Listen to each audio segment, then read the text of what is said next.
Well, the ANC, of course, celebrating the 114th birthday, the 114th anniversary of the beginning of its existence from when it was created in Bloemfontein back in 1912. Well, you'll see, of course, the big focus of that will be the January 8th statement on Saturday. You'll see that event live right here on Saturday afternoon from Northwest. Dr. Ongama Mtimka is a political analyst at Nelson Mandela University. Dr. Mtimka, good afternoon to you.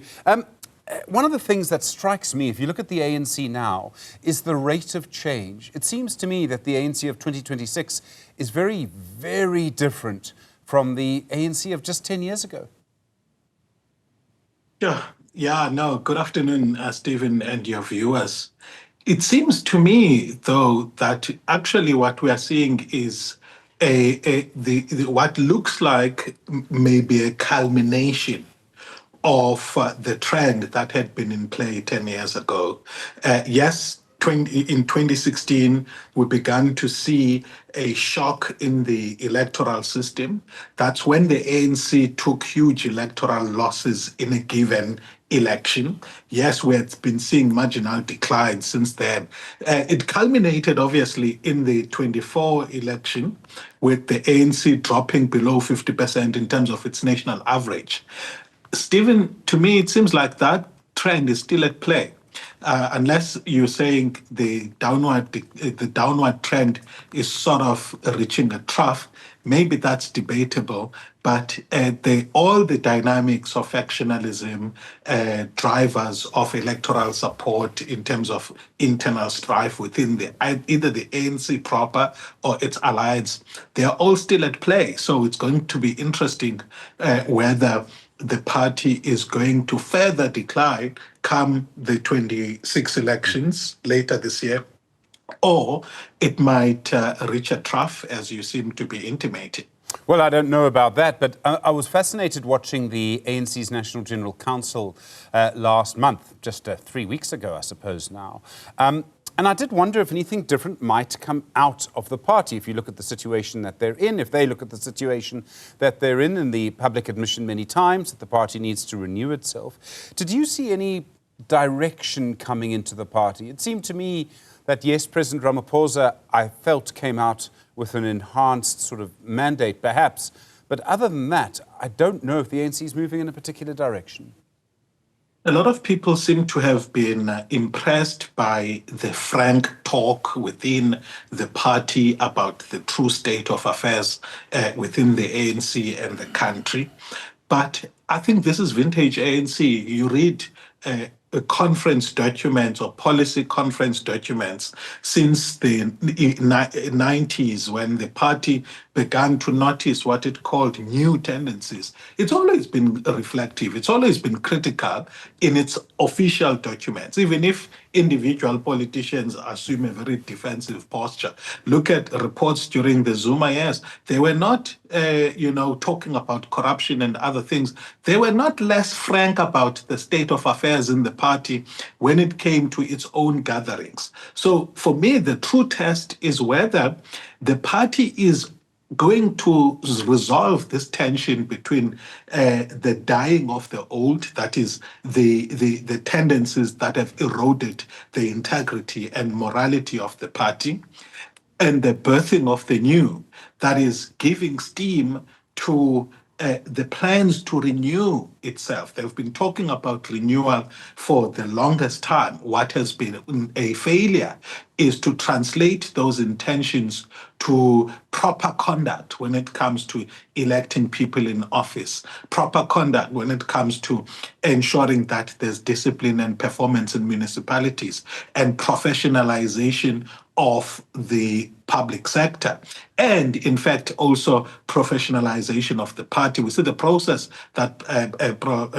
former President Kgalema Motlanthe has been leading around coming up with standards for councillors, coming up with criteria for campaigning for internal positions. Those are well and good. The question is whether the party is going to have enough leadership capacity, both at the national and provincial levels, as well as at local levels, to give effect to what are otherwise are really good programs to renew itself. And I mean, in the end, and I feel at the moment that conversations around the ANC always end up in the same question, you know, around President Cyril Ramaphosa and who will take over from him. And I realise as a journalist you shouldn't just focus on the leadership of the ANC. The party is so much bigger than one person. And yet, if you look at Mbeki's ANC, Zuma's ANC, Ramaphosa's ANC, they've been almost very different ANCs. So the leader does matter. And any conversation about the ANC just ends up on that central point. Who comes after Ramaphosa? Yeah, the leader matters, Stephen. And on this one point, the ANC has failed completely. The grooming of leaders in a very intentional way to groom particular character traits, particular attitudes, and key competencies. The focus has more been around, securing office as groups and campaigning from national to local levels based on who brings numbers more than who qualifies for leadership. So, unfortunately, President Ramaphosa, it's President Ramaphosa today, but it's only President Mandela who had a clear successor options that were highly credible. After that, you had arrangements of convenience between the current sitting president and a deputy, which arrangements were not desirable in terms of future succession of the party.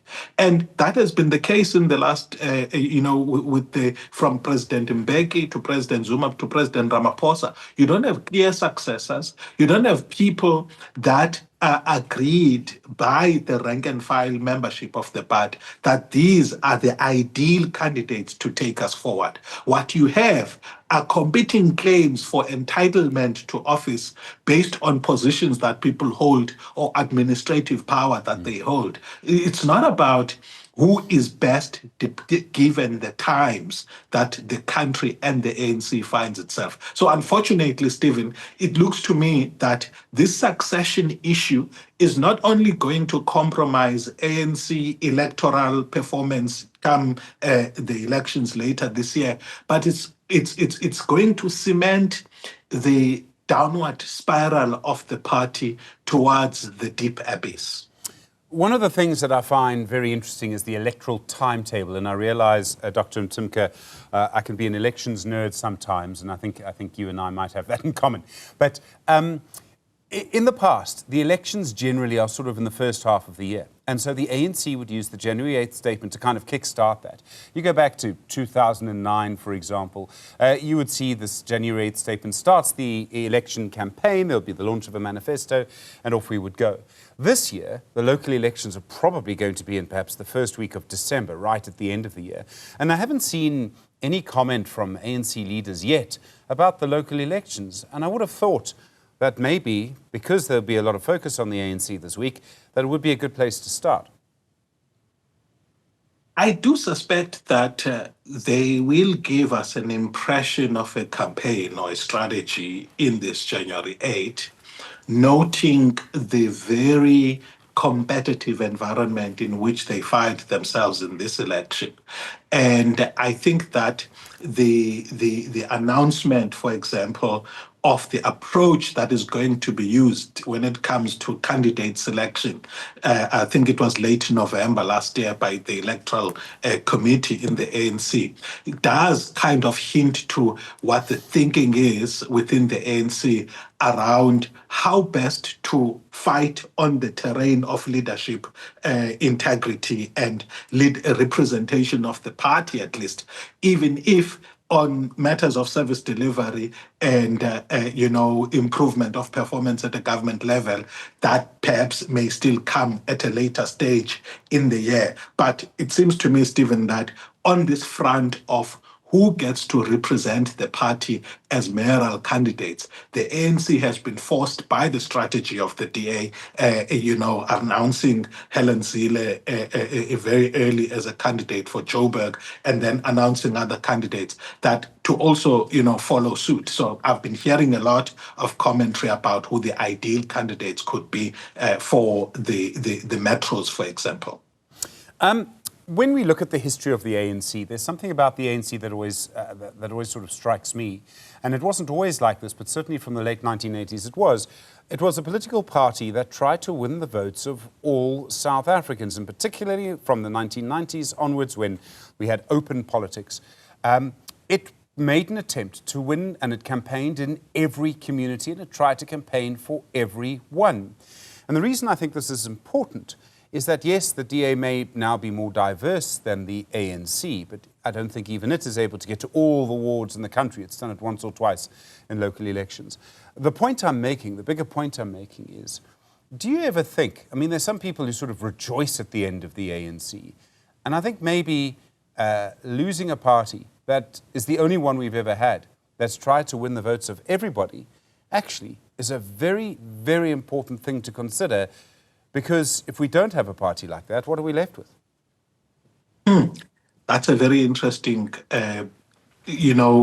question as far as the political system of South Africa and the party system in particular, Stephen. Myself thinking about it, I've been of the view that this trend, I'm calling it dynamic fragmentation, is going to see us with an impression of a balkanized republic, in terms of which you've got provincial strongholds of parties, and you've got parties that are dominant here and there, and parties that are not.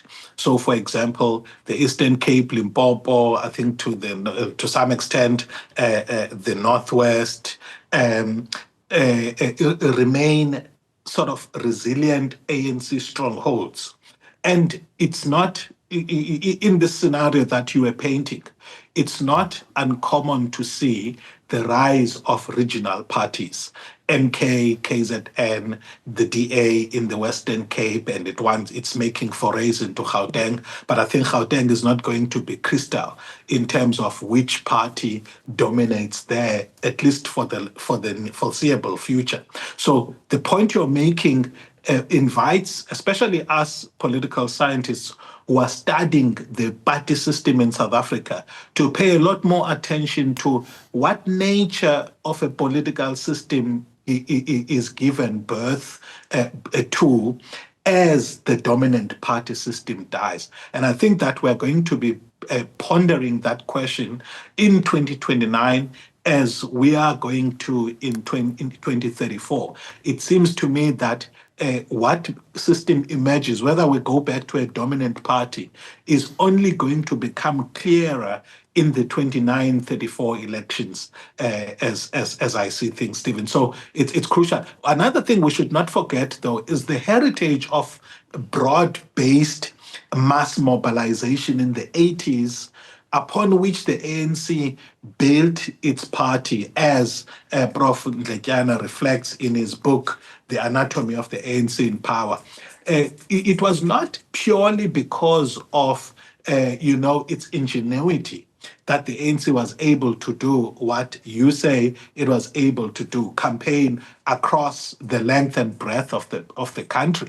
Part of it was the heritage of the UDF, Stephen. We cannot escape from that. And one of the things I say about that, comparing that reality with South Sudan, for example, is that in South Africa, and we undermine this point in the country, the existence of an internal mass-based organization helped us to have the rapid development of a civilian culture in our political contestation, rather than a military culture where if people are losing, they quickly want to revive MK and other liberation formations. So that's something we should be grateful for. But it's really died out over the years as the ANC enjoyed party dominance.